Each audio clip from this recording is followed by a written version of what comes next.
Can hear me all right? Good to go. Okay. Thanks for inviting me, guys.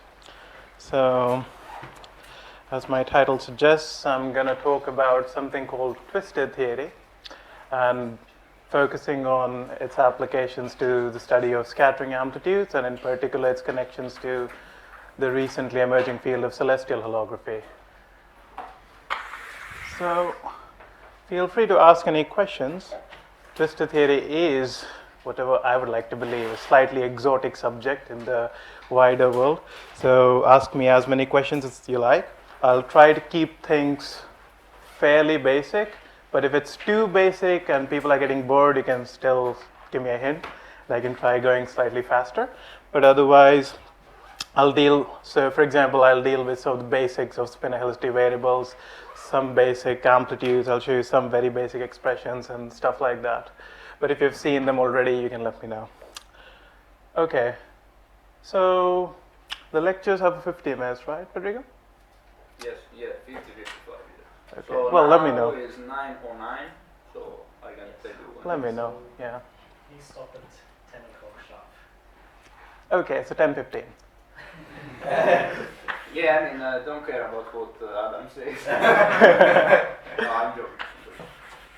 Anyway, I'll start with some motivation. So basically, probably half of this, given my speed, probably half of this lecture will turn into just a motivational speech.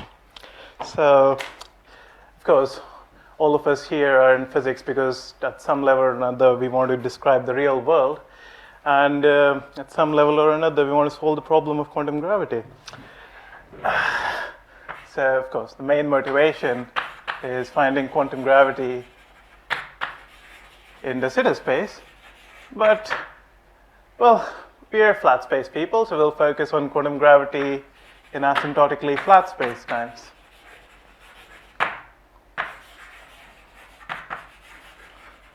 Spacetimes. As you know, this is a notoriously hard problem. People since Paul Dirac have been trying to work on this. People have had all sorts of exotic formulations, reformulations of general relativity, which they try to then, some sort of dual formulations, which then they try to quantize. But the only sort of thing that has come closest to even building a toy model of quantum gravity is string theory. And string theory suggests quite deeply that the correct intuition for quantum gravity should come from holography. So, as we know that GR is not UV complete, it's a great effective field theory. You can compute scattering amplitudes in it, which I do for a living, but you can't do anything more than that. So we want to find some dual formulation, some kind of dual formulation, maybe of the classical theory, maybe of the perturbative theory, that might still be somehow UV completable in a more obvious manner than GR itself is. And I said, as I mentioned, the intuition comes from string theory, so most viable intuition comes from ADS-CFT.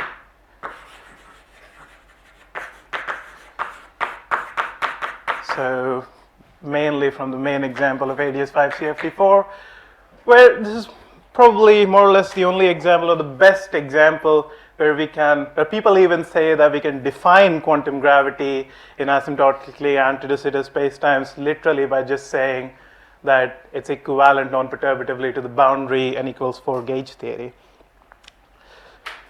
And we can use boundary gauge theory to, for example, calculate stuff in ADS-5. Can we do something like this in flat space?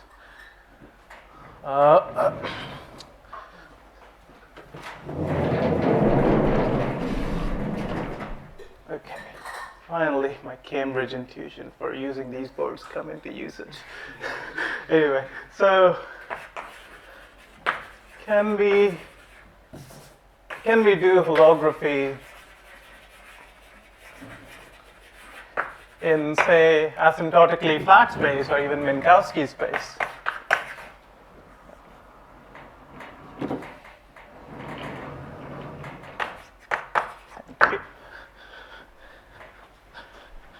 And this is where the sort of main context of my lectures comes from. All this is pretty. So here's the cue for what Prahar will be talking about, celestial holography, which I will sort of deal with in the later half of my lectures. Seriously, is there a way to... Do you know what I have to do to sort of hold it? Okay, fine. So, what's the analogous intuition for... What's the analog of the intuition that written diagrams in ADS have to be reproduced from correlators in CFT4, but for flat space? So, just to give you a cartoon of sorts, in flat space, you have this beautiful Penrose compactification, which turns Minkowski space into some sort of a Penrose diagram that sits inside the Einstein cylinder. And the intuition that has been building up over the last 10 or so years, that goes by the name of celestial holography, is that the holographic dual of quantum gravity in flat space should live not on its null boundary. A null boundary is very hard to deal with when you want to study quantum field theory on it, because you don't know what... It's only a very recent subject to study conformal field theories on null boundaries.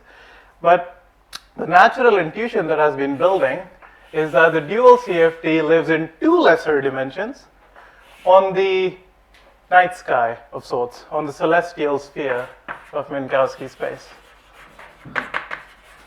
So, if you don't like words like the celestial sphere, you can just abstract it away and say that there is some sort of duality between amplitudes, so some perturbative quantum gravity or some perturbative gauge theory in four-dimensional, in R13, related to some 2D CFT on a two-sphere.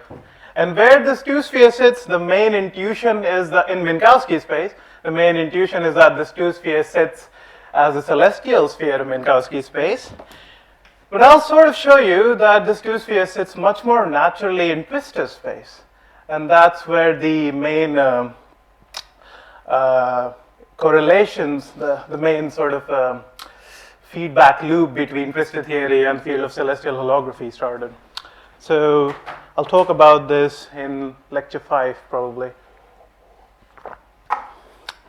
Okay, so scattering amplitudes behave like correlators of a 2D CFT, or can be made to behave like correlators of a 2D CFT.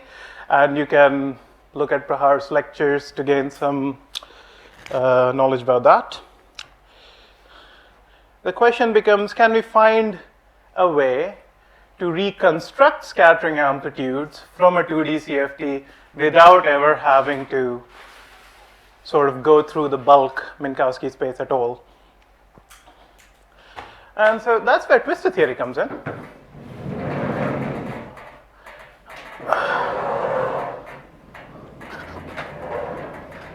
So,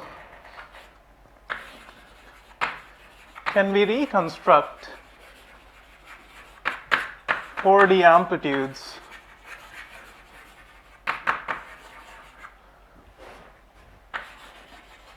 from some dual theory without ever going through the bulk? And here's where Twistor theory comes in. So basically, what happened in the early 2000s, around 2003, 2004, was that people found ways of studying topological string theories in Twistor space. So I'll describe what Twistor space is precisely later on, but Twistor space is roughly speaking,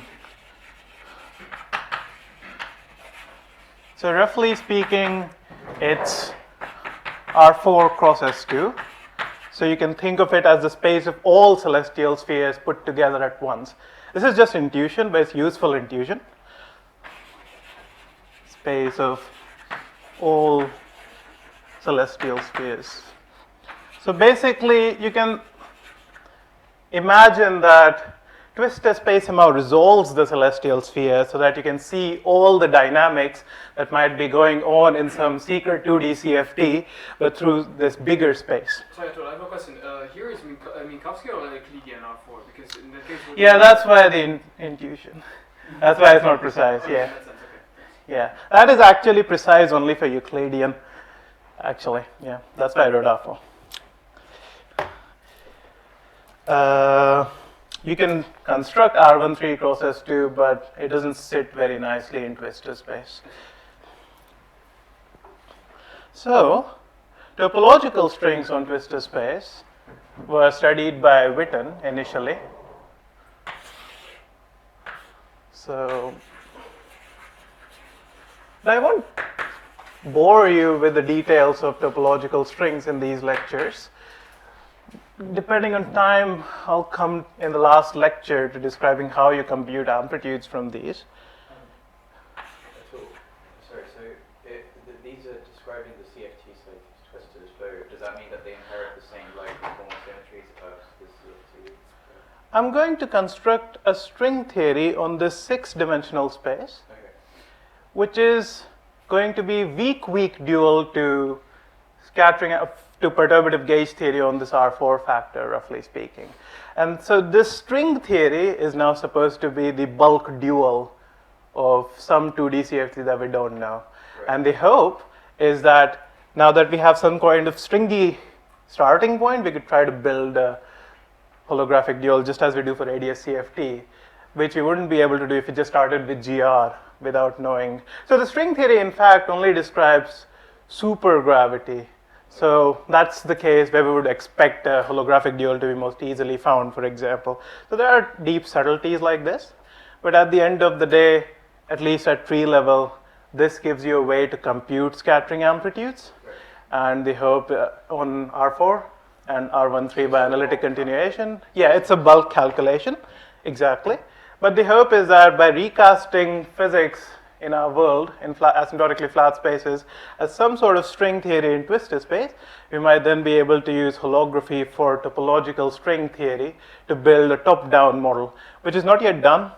It's, you can say, work in progress, been work in progress for the last 10 years, but we'll get there at some point.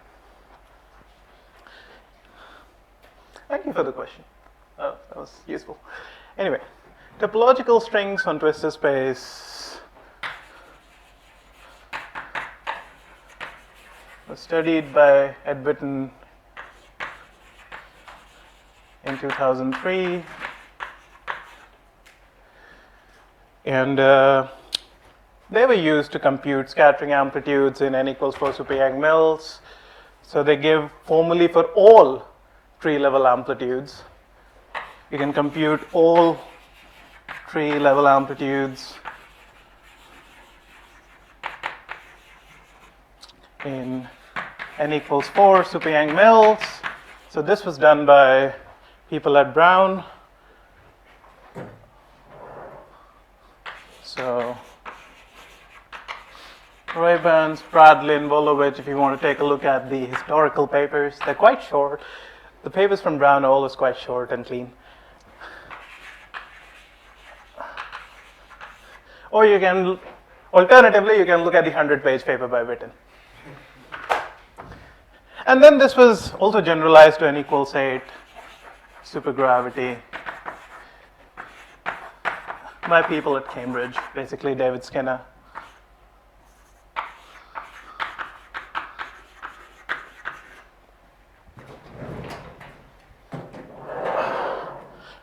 And people at Perimeter,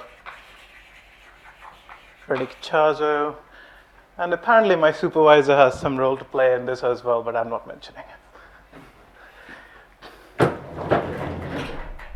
Anyway, so the question now becomes, where should this dual formulation live? Should it be a weak, strong dual? Should it be a weak dual?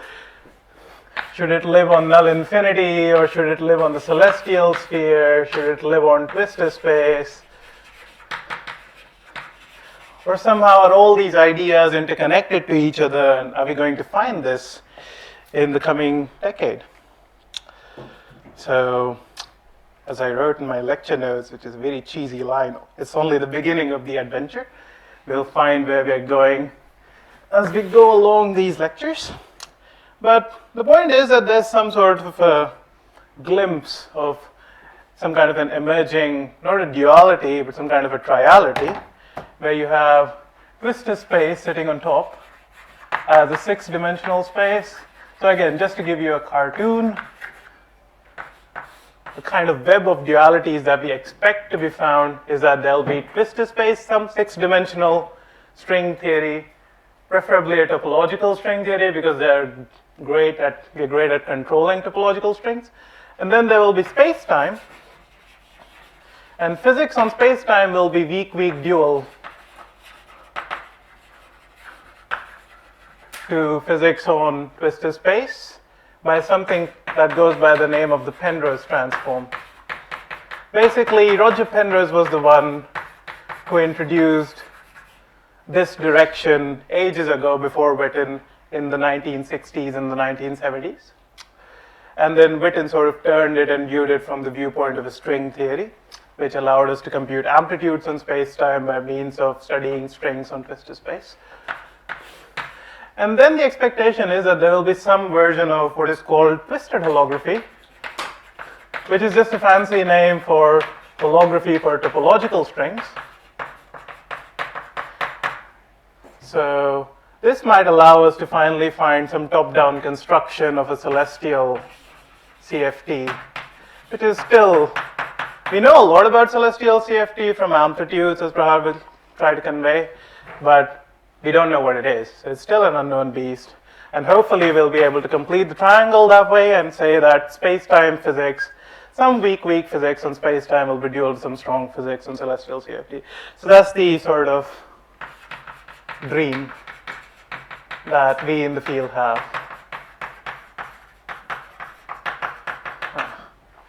Sorry about the small writing. That should have drawn that big.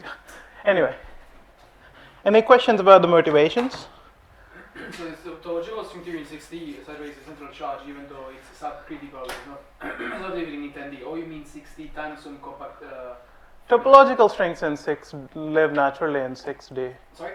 Topological strings tend to live naturally on 6D. Okay. They have their critical, well, I suppose I read this ages ago, but central charge without having any compact 4-dimensional CFT. yeah. So they was it? Yeah. There was some other condition that made them live on 6D. There was some, so the amount of supersymmetry that you need, you can only have that in an. Oh, sorry. You have some supersymmetry, then you need to do some topological twistings. Right. And to twist, you need some symmetry to twist by, and that symmetry is non-anomalous in the world sheet theory only if you live in some 6-dimensional Calabi-Yau space-time. So there's some anomaly condition which is analogous to the central charge. I've actually forgotten about the central charge, but probably that also, it has to be consistent. Right, yeah. Thanks. Thanks for the questions. Question? Yeah. Do you, this triality sort of thing, do you hope to reproduce all possible scattering amplitudes, of including all helicities of gravitons, and or is it somehow restricted to any particular sector? I suppose you're thinking about the self-dual sector. That's what I'm Right. I'm just Yeah, so at the moment, we only, well, somebody like Costello would say that it only works for the self-dual sector. But the twistor string works for the whole set of amplitudes, however many positive helicity, however many negative helicity gauge bosons or gravitons you have. And as soon as you have some string theory, one might expect there to be some holographic dual just on grounds of examples. Hello. So, yeah, I think for the self-dual sector it'll be the easiest, and I think it'll come out fairly quickly over the next few years or something, depending on how slow I am. And for the whole thing, that's called the googly problem. It will take another 20 years. No, another 50 years. It's taken quite a long time anyway. Yeah, this predates me and you being born, and some of the underlying problems here of going beyond the subdual sector. Anyway, any other questions?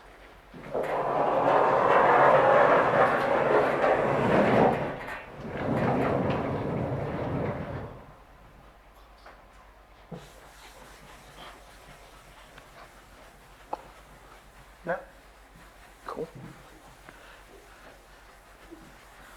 Feel free to ask me questions. I'm also just a fourth year PhD student, at least for 15 more days. How does one in this context circumvent the twistor space is not Calabi-Yau? How was the measure or something? So Witten circumvented it by going to super twistor space. So you add, it is Calabi, super twistor space with n equals 4 for n equals 4 superangles. So for 32 I don't know, some number of supercharges is Calabi-Yau. So super Calabi-Yau. So you can build some super topological string. There are other ways to circumvent it as well that we are exploring right now, but that's the easiest way that you can find in the literature in Witten's paper. I mean, but in this case, there's no symmetry, I guess, right? I didn't mention it, that's all, but it's useful. Supersymmetry is very useful in computing amplitudes as well, so yeah. I won't go too deeply into amplitudes, that's why I wanted to avoid mentioning it. So this one last motivation.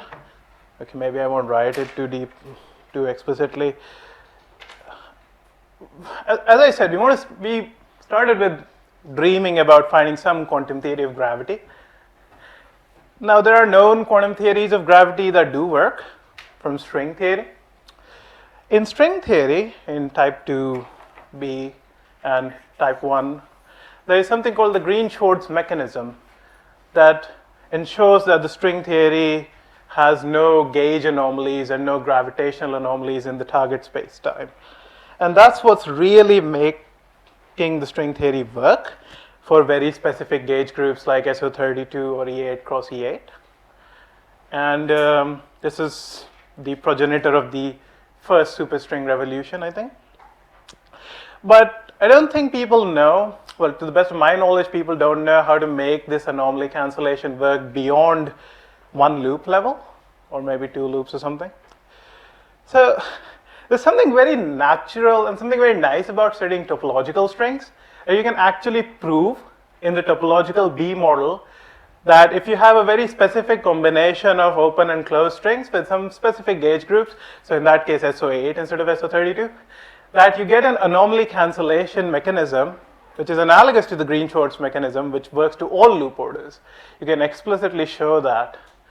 So what happens is, if you study just, so this is referring to what Pahar was mentioning, if you study just topological strings on twistor space without any slight extra material that we need to compute amplitudes that Witten added, then you get something called the self-dual subsector of general relativity.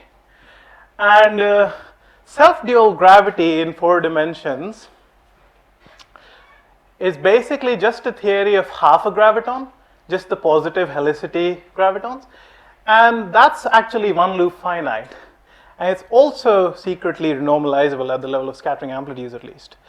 So there's something very deep happening here where a theory that's anomaly free and all on twistor space gives rise to a very specific and nice normalizable UV complete theory of a toy model of quantum gravity in 4-dimensional flat space.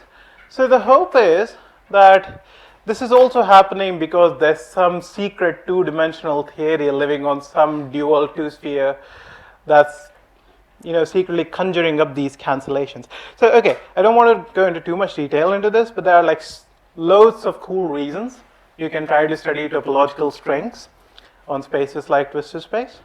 And in this lecture course, I'll just try to convey to you what twistor space is, and then probably, depending on time, in the last 3 lectures, I'll connect it to celestial holography and give some details about how something called ambitwistor strings, or twistor strings, you can say, compute amplitudes a la Witten. Okay, so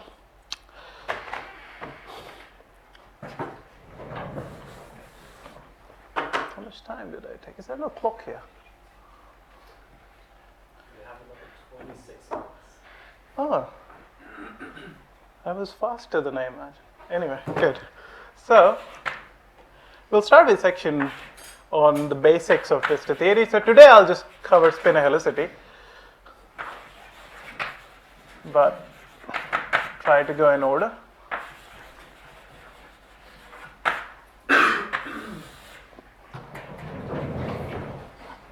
So, we'll start with describing basic methods that we use to construct, well, to write down scattering amplitudes in 4 dimensions. So, the natural variables in which we tend to write down scattering amplitudes of massless particles like gluons and gravitons are called spinor helicity variables. So, let me focus on that for today. Okay, before I go there, let me introduce what spinors are. Oh, well, most of you have probably already seen spinors when you studied supersymmetry or when in your second course in quantum field theory, probably. So, spinors in 4 dimensions are best defined by first complexifying spacetime. So, okay, start with Minkowski space, which is R13, and with coordinates, your favorite coordinates, xa equals t, x, y, and z, all real. And with its natural Lorentzian metric. Which signature do you guys prefer? I'm going to use the Oxford signature. I just asked for fun.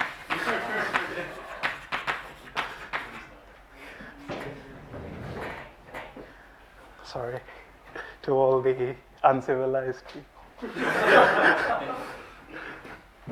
The Cambridge delegation shows against our signature, so it's only an Oxford indeed. Yeah, because Maciek was from Oxford. He has infiltrated Cambridge. Anyway.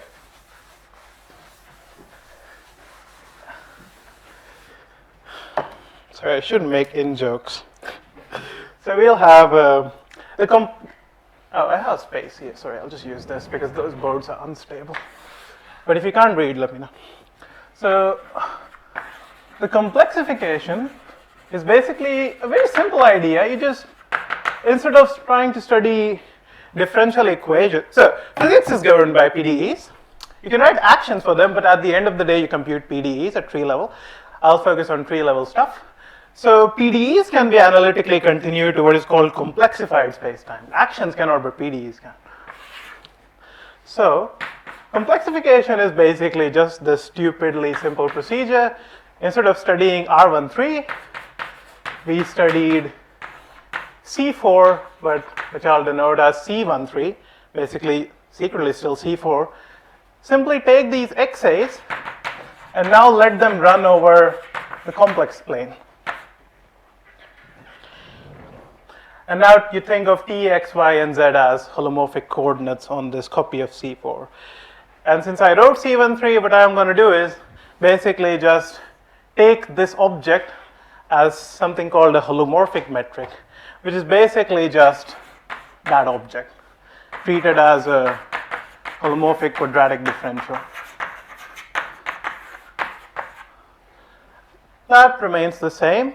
What really happens is you can recover R13 by just imposing that t, x, y, and z all lie in some subspace R, a subset of C. But this is very convenient. So now you define, so okay, recover R13 by taking real xa. So the metric is not complexified by taking it to d, like dt, dx, dx bar. No, it's just some holomorphic quadratic differential. It's a formal object, but you can use, so at the end of the day, it's just this matrix of entries of this. But there's no Yeah. metric in the x bar. No, this is not a metric, this is not an actual metric on C13, it's just a holomorphic degenerate object. But yeah, you don't even need to write this. What we're just going to do is take the Klein-Gordon equation and analytically continue it into complex, like a holomorphic, all the derivatives will become holomorphic derivatives and all. So anyway, you'll see in a bit. Anyway, yeah. Spinors can be defined very simply. Presumably all of you have seen this already. The Lorentz group of R13 is of course SL to C, but you can complexify it, and the complexified Lorentz group becomes SL to C cross SL to C.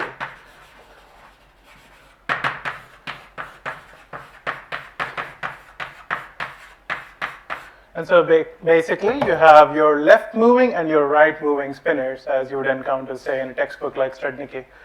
So you have a left moving fundamental representation of SL to C, whose index I'll denote as alpha, beta, and so on. So it'll run over two components, and there will be an anti-fundamental, you can say, of this SL to C, but it's complexified, so nothing is complex conjugates, like an independent representation, whose indices I'll denote as 1 dot, 2 dot. Now, you can define, can you see here? Okay. You can define double null coordinates. Just a fancy name for something very simple.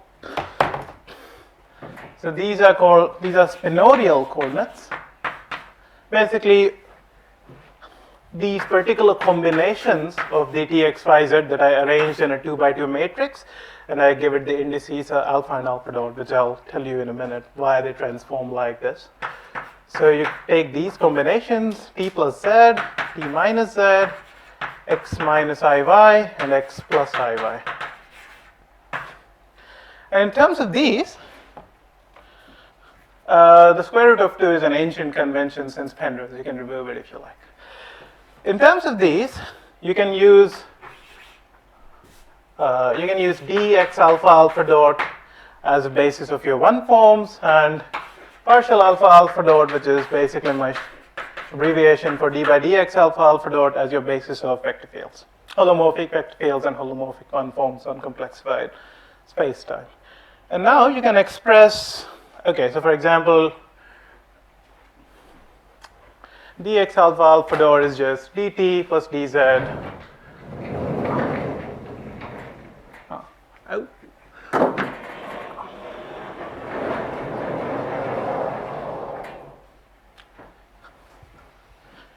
D.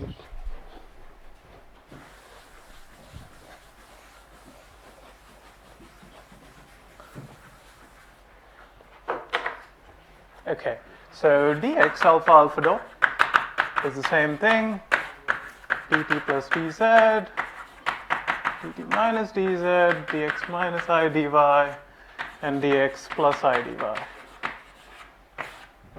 And you can construct its determinant. If you construct the determinant of dx alpha alpha dot, you see that you recover exactly the metric I wrote down. So the determinant of dx alpha alpha dot, well, twice of that to be precise because of the square root of q, gives us dt squared minus dz squared minus dx squared minus dy squared, which is the complexified Minkowski metric. Because of this, you notice that the isometry, the complexified isometry group of this holomorphic metric is now very manifestly SL to C cross SL to C. Why? Because determinants are invariant under SL2 transformations. Basically, if you do x alpha alpha dot goes to some L alpha beta, L tilde alpha dot beta dot, which need not be the complex conjugate of this, unlike in R13. X beta beta dot, L tilde is not L bar, unless you're in R13.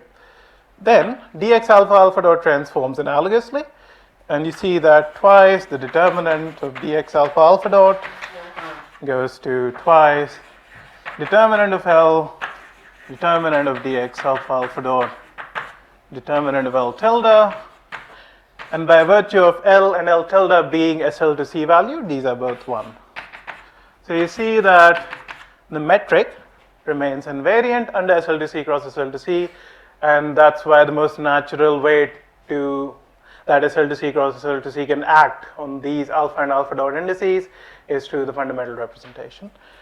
This is all basic spinor representations. But if anyone has any questions or haven't seen this before, feel free to ask. I went slightly fast over them because people might have seen them before. Good. Okay.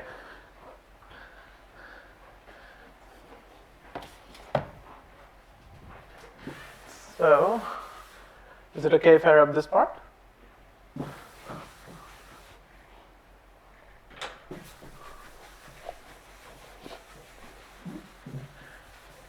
Now, spinors can be contracted, raised, and lowered using Levi-Civita symbols. Again, something you might have seen in the study of building actions for Dirac fields.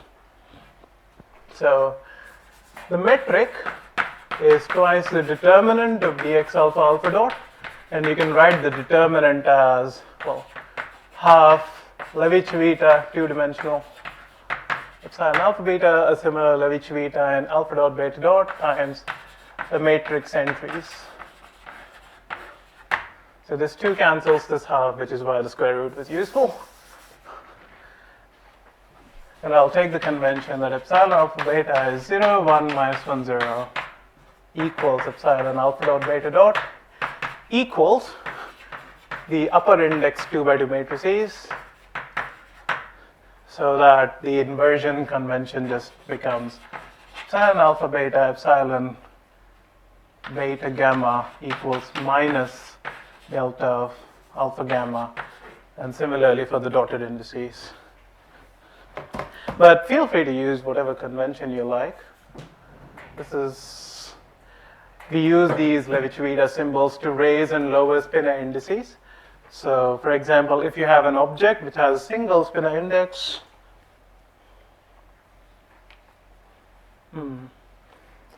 okay. If you have an object which has single spinor index, so something like lambda alpha, you can raise its spinor index by writing epsilon alpha beta, lambda beta. And similarly, if you have a dotted spinor, then you can raise its index in a completely analogous way. Okay, now I want to introduce the spinor helicity variables. Let me check if I have 15 minutes or so. Okay. Or do I have 5 minutes? 50. I'll just take 10 anyway. Okay, so in terms of this, I can introduce spinor helicity variables. So this is just... Could you clarify please? L is still the like L, but... Oh, sorry, I didn't write. L, these are both in SL2C. I should have written these, yeah. So they're both in SL2C. That's why they're unimodular. That's the only condition, yeah. And in R13, you would take the diagonal SL2C inside, that's it inside SL2C cross SL2C, so this will be equal to L bar. Anyway.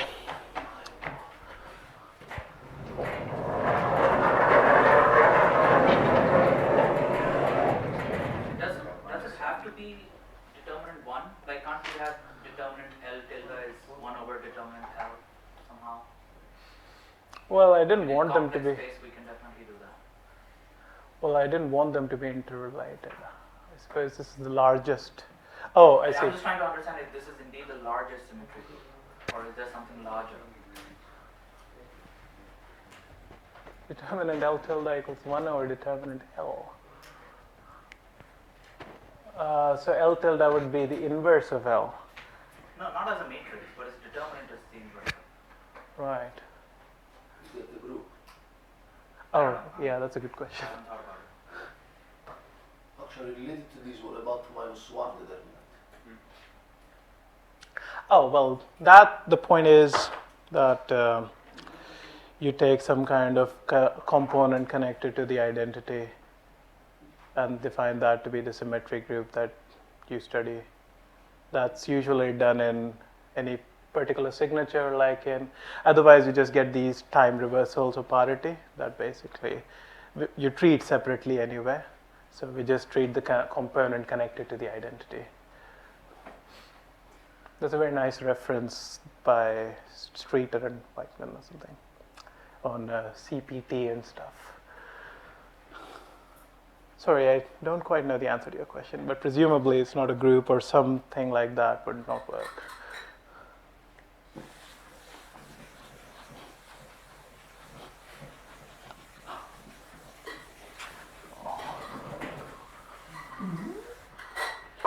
So, spin helicity variables. Basically, in these lectures, what we're going to encounter most often will be massless momentum eigenstates.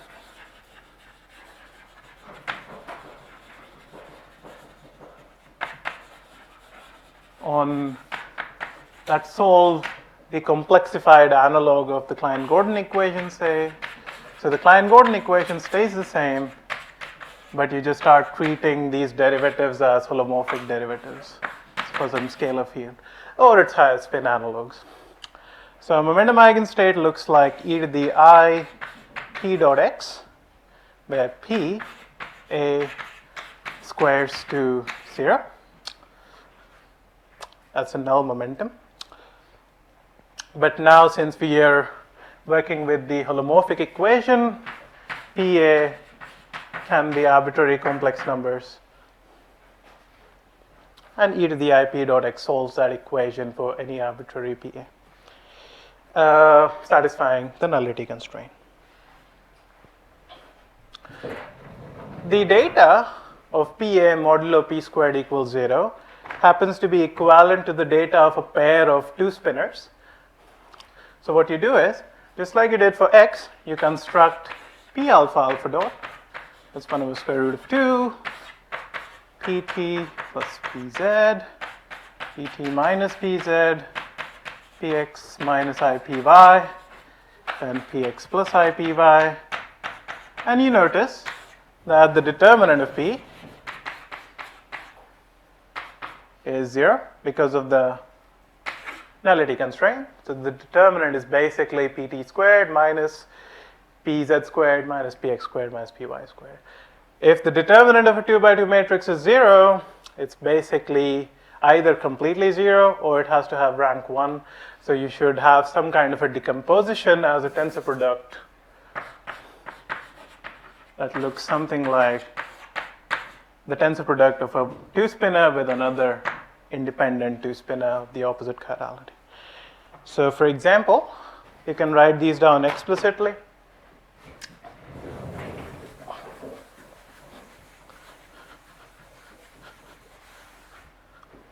Explicitly, you find, for example, that lambda alpha equals, so 1 over 2 to the 1/4.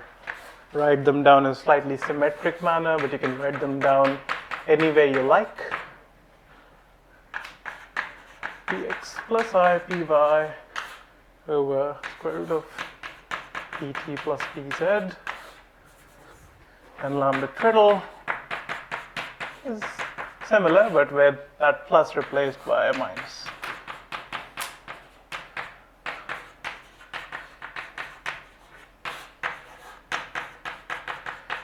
And if you have time, I might ask you to check this in the discussion session. But you can quickly check this now in your head if you like. If you take the products of all the entries, you replace the first entry, you replace these two entries quite trivially as well. And the third entry gets reproduced by using the fact that pt minus pz equals px squared plus py squared over pt plus pz by the nullity constraint. Okay. And if you were in R13, then all the p components would be real. And then the only difference would be that this plus is a minus here. So there would be complex conjugates.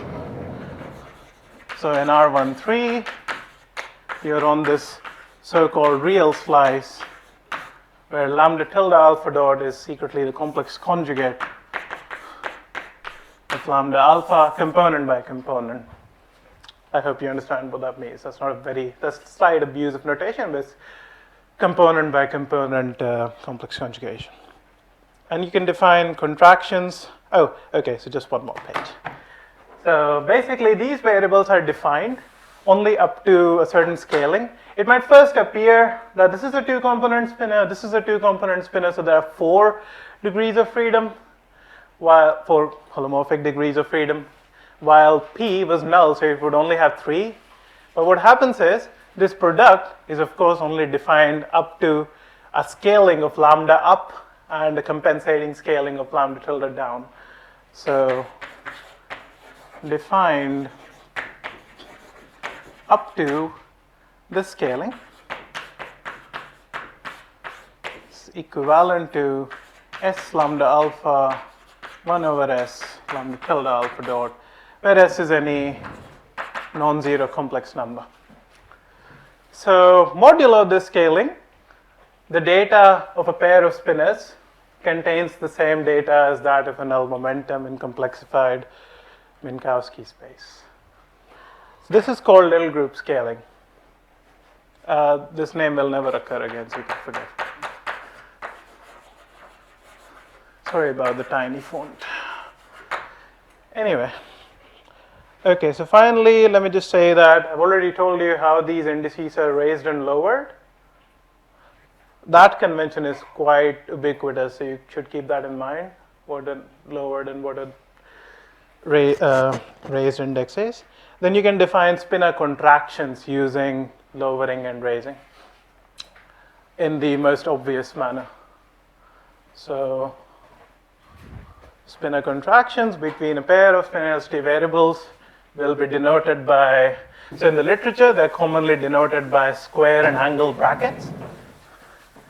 In the literature on scattering amplitudes. So spinor contractions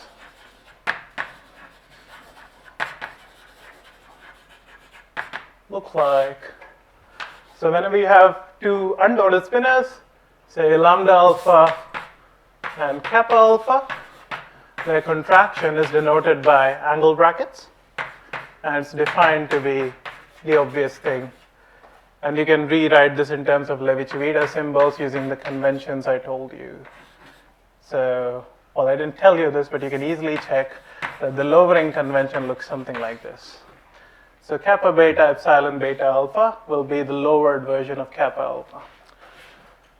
And similarly, if you have undotted ones.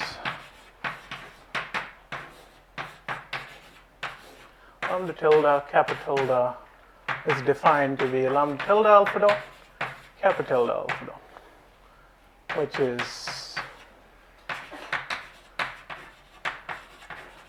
okay, so this is the basic spinor helicity calculus that is fairly ubiquitous in the study of scattering amplitudes. Oh, there's one more, last one. If you have x alpha alpha dot and you contract both of its indices by some spinors, lambda tilde, then I'll just denote this as lambda x lambda tilde x, or any other vector written in spinor notation. I'll just put it inside a pair of angle and square brackets. So this is the usual spinor helicity calculus. You should keep this in mind because this is the notation that will sort of pervade my lectures. But you can ask me again if you forget this, getting used to. Okay, that's it for today. If you have any questions about the notation, about the symmetry group, anything, or the motivations, feel free to ask.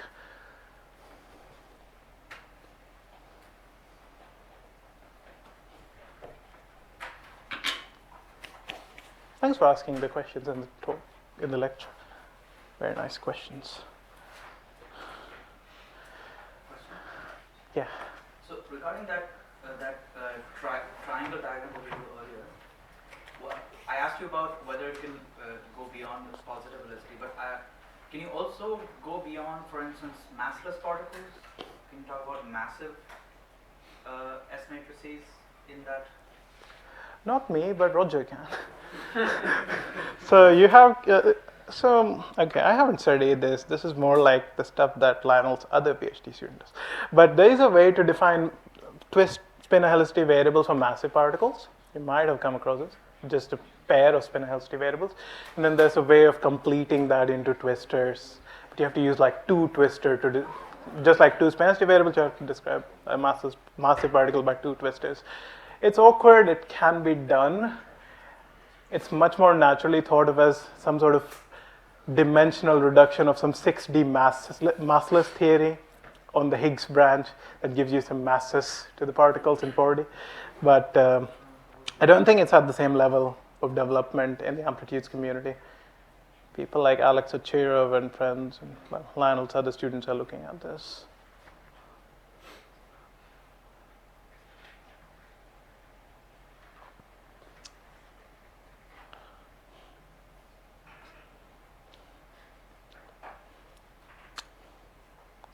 Another question concerning the diagram you had in the motivation.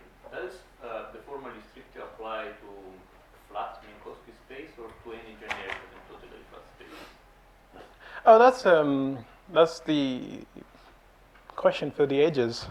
So the twistor space construction only works for what are called self-dual spacetimes, so spacetimes four-dimensional, asymptotically flat spacetimes with a self-dual metric. A self-dual metric is basically, you can think of as a superposition of just positive, built out of just positive helicity degrees of freedom. And on such manifolds, you can set up the same twisted string, and then in principle, you can compute amplitudes using it. We have, in some of our recent papers, tried doing that on some very radiative self-dual backgrounds. And for those, I expect the celestial holography proposal to extend in some natural manner, at least for these radiative ones.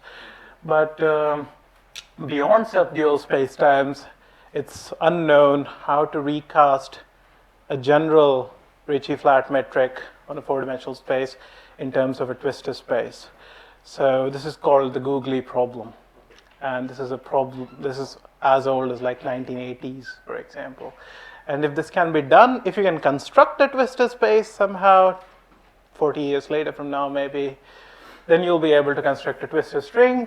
And hopefully by the time the googly problem is solved, we'll know how to use a twistor string to build some sort of holographic duo. So we'll see. We'll find out.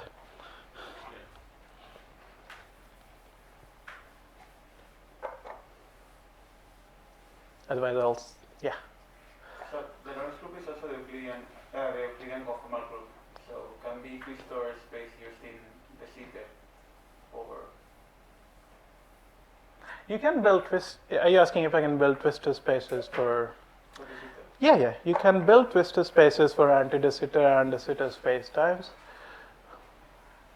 I'll tell you what twistor space is, of course. I just gave you an idea, but it's something similar. I won't talk about de Sitter or anti-de Sitter. The problem with that is these methods of twistor string theory that allow you to compute amplitudes on spacetime using this dual theory in twistor space don't apply to de Sitter or anti-de Sitter because they miss boundary contributions. We don't know how to take into account the contributions that come from data on the boundary of de Sitter or anti-de Sitter. Twistor space is somewhat agnostic to the boundary. That's why it's very annoying. It can take into account the cosmological constant, but it can't take into account the boundary. Well, maybe you can try building some cosmos. Maybe David is trying. I don't know.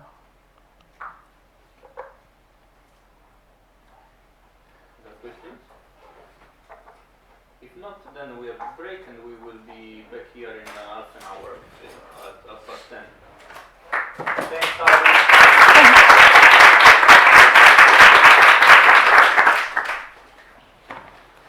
People are not dead, I'm happy.